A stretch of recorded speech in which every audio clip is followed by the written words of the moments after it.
ఇప్పుడు just chicken అండి. Chicken అనేది ఇది శుభ్రంగా 2 సార్లు కడిగి పెట్టుకున్నాను. ఇక్కడ వచ్చేసి కొత్తిమీర అడిగి పెట్టుకున్నాను, మిర్చి పెట్టుకున్నాను, గసగసాలు అనేవి ఫ్రై చేశాను. ఇప్పుడు ఆనియన్ కూడా మనం బాగా ఫ్రై చేయాలా, పచ్చివాసన పోయేంత వరకు బాగా ఫ్రై చేయాలా. చికెన్లోకి మనకు కంపల్సరీగా కొబ్బరి అంటే ఎండి కొబ్బరి అనేది ఉండాలి, పర్ఫెక్ట్గా ఉండాల్సిందే. అయితే కర్రీ మనకు బాగా టేస్టీగా ఉంటుంది. ఇది అంటే బాగా లిక్విడ్ లాగా ఉంటుంది అనమాట. మసాలా అంటుకొని చూపిస్తాను చూడండి ఒకసారి. ఇప్పుడు మనం ఆనియన్ అనేది పచ్చివాసన పోయేంత వరకు బాగా ఫ్రై చేసాము. ఇప్పుడు ఆసేద్దాం ఇందులోకి, ప్లేట్లోకి. కడాయి పెట్టిన తర్వాత ఆయిల్ బాగా వేడెక్కిన తర్వాత కడాయి పెట్టేశాను. కడాయి పెట్టిన తర్వాత కొద్దిగా సరిపోయినట్టుగా అంటే మనకు ఆయిల్ చికెన్కి సరిపోయినట్టుగా ఆయిల్ వేసాను. అందులో నేను చికెన్కి సరిపోయినట్టుగా ఆయిల్ వేసిన తర్వాత బాగా పచ్చివాసన పోవాలి ఆయిల్ ఉడక. అంటే కొద్దిగా వేసిన వెంటనే వేసామనుకోండి పచ్చివాసన ఉంటుంది కదా, అందుకనేసి కొద్దిగా వేడిగా అయ్యేంత వరకు మనం వేడి చేద్దాము. మనకు ఆయిల్ వేసిన తర్వాత చికెన్ బగారా చేస్తున్నాను. ఇప్పుడు చికెన్ బగారా కోసం ఇక్కడ లవంగాలు దాల్చిన తీసుకున్నాను. ఆయిల్ వేడెక్కిన తర్వాత ఇవి 2 వేయాలి. బిర్యానీ లీఫ్, తర్వాత మిర్చి వేయాలి. ఫ్లేవర్ వచ్చేటప్పుడు చికెన్ అనేది శుభ్రం చేసి పెట్టుకున్నాం రెడీగా. ఇప్పుడు చికెన్ వేసేద్దాం.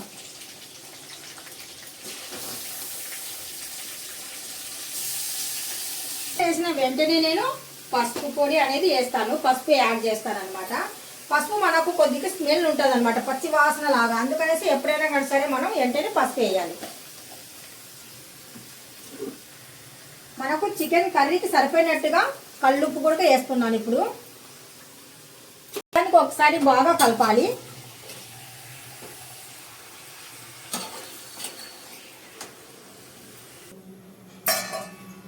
ఇప్పుడు తర్వాత కొద్దిగా ప్లేట్ మూసేసి మీడియం మంట మీద పెట్టేద్దాము. ఆ లోపు ఇప్పుడు ఎండు కొబ్బరి ఉంది కదా, ఎండు కొబ్బరి అనేటివి చిన్న చిన్న ముక్కల కింద కటింగ్ చేసుకోవాలి. ఇప్పుడు ముందుగా మిక్సీ జార్ తీసుకొని కటింగ్ చేసిన ఎండు కొబ్బరిని మిక్సీ జార్లో వేసేద్దాం. గ్రైండ్ చేయాలి మెత్తగా. చూస్తున్నారు కదా, చిన్న చిన్న పీసెస్ చేస్తే ఇంకా పౌడర్ అనేది మనకి ఈ విధంగా ఉంటుంది. ఇప్పుడు మనం ఇందులో ఉల్లిపాయలు ఫ్రై చేసాం కదా, గసగసాలు కూడా ఫ్రై చేశాను. ఆ గసగసాలు ఫ్రై చేసింది మాత్రం నేను మీకు చూపించలేకపోయాను. దీంట్లో కొద్దిగా వాటర్ వేసి బాగా గ్రైండ్ చేద్దాం మెత్తగా. పేస్ట్ అవ్వాలి. ఇప్పుడు ఇందులో నేను 2 మిరియాలు కూడా యాడ్ చేస్తాను. ఈ మసాలాలు అయితే నా దగ్గర ఎప్పుడు స్టాక్ పెట్టుకుంటానండి, ఎందుకంటే ఇలాంటివి నాకు చాలా అవసరము. ఇప్పుడు చలికాలం కదా, ఇలాంటివి కొద్దిగా మిరియాలు అవి ఇవి యాడ్ చేసి మనం కూరలు వండుకుంటే ఇంకా చాలా హెల్తీ ఫుడ్ అవుతుంది అది.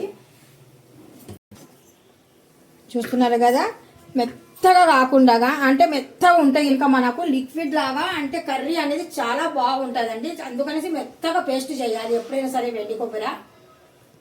ఇప్పుడు ఒకసారి మనం మూత తీసి చూద్దాము.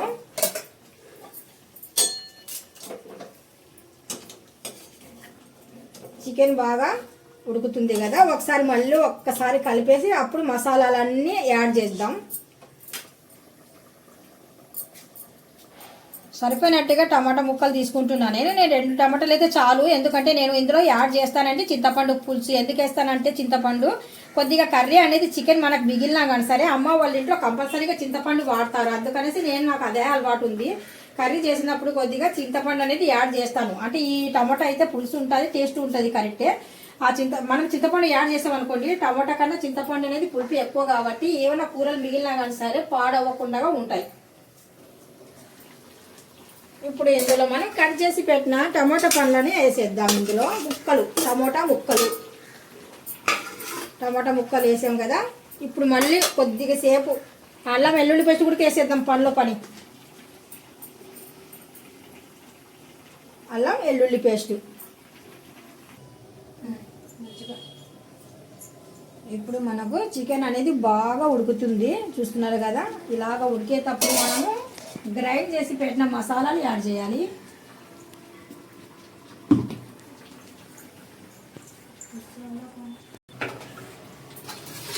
ఇప్పుడు మనం ఇందాక గ్రైండ్ చేసాం కదా, ఈ మసాలాని ముందుగా యాడ్ చేసేస్తున్నాను.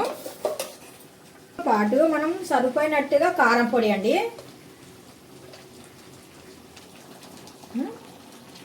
ఇప్పుడు మనము కొద్దిగా చింతపండు నానబెట్టాం కదా, ఆ చింతపండు అనేది మనం గ్రైండ్ చేసిన ఎండు కొబ్బరి ఈ మసాలాలలో యాడ్ చేసాం కదా, అందులో వేస్తున్నాను. ఎందుకంటే ఇందులో కొద్దిగా మిగిలిపోయింది అనమాట మనకు గ్రేవీ, కొబ్బరి గ్రేవీ.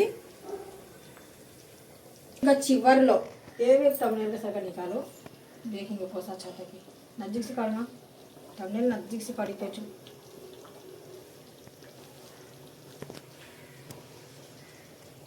ఇప్పుడు కొద్దిగా కటింగ్ చేసి పెట్టిన మన కొత్తిమీర కూడా ఇందులో యాడ్ చేసాము.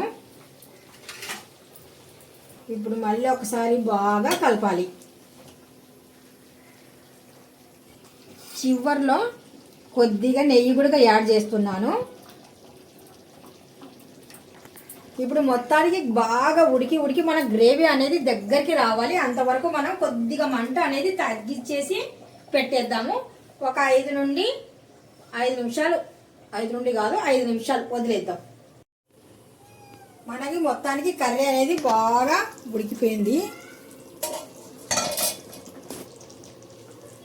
కొద్దిగా గరం మసాలా చివర్లో,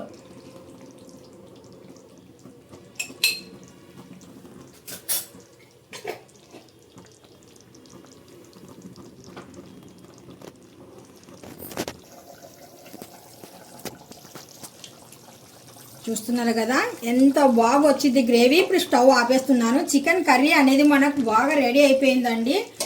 చాలా టేస్టీగా అయిన కర్రీ. ఈ రకంగా చేసామనుకోండి కర్రీ ఇంకా అలాగేలాగా ఉండదు. నేను స్టవ్ పై నుండి కిందికి దింపి మళ్ళీ క్లారిటీగా చూపిస్తాను మీకు. చూడండి చాలా టేస్ట్ అయిన కర్రీ. ఈ విధంగా చేసుకున్నాం అనుకోండి కర్రీ అనేది చాలా టేస్టీగా ఉంటుంది. మనకు మిగిలినా కానీ సరే పాడవదు. ఎందుకంటే ఇందులో లైట్గా కొద్దిగా చింతపండు రసం కూడా వేసాను కదా.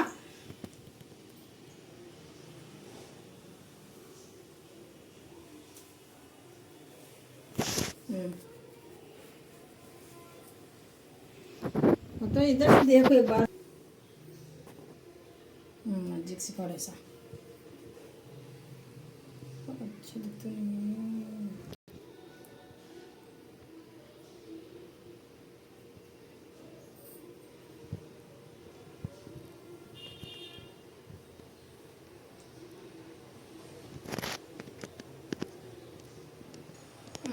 ఫస్ట్ చూస్తున్నారు కదా మనం చికెన్ కర్రీ ఎంత బాగా నీట్గా ప్రాసెస్గా ఒక 1 by 1 సబ్జెక్ట్ చూపించుకుంటే వెళ్ళి నేను కర్రీ చూపించాను. ఇంత బాగుందంటే కర్రీ చాలా టేస్టీగా ఉంది.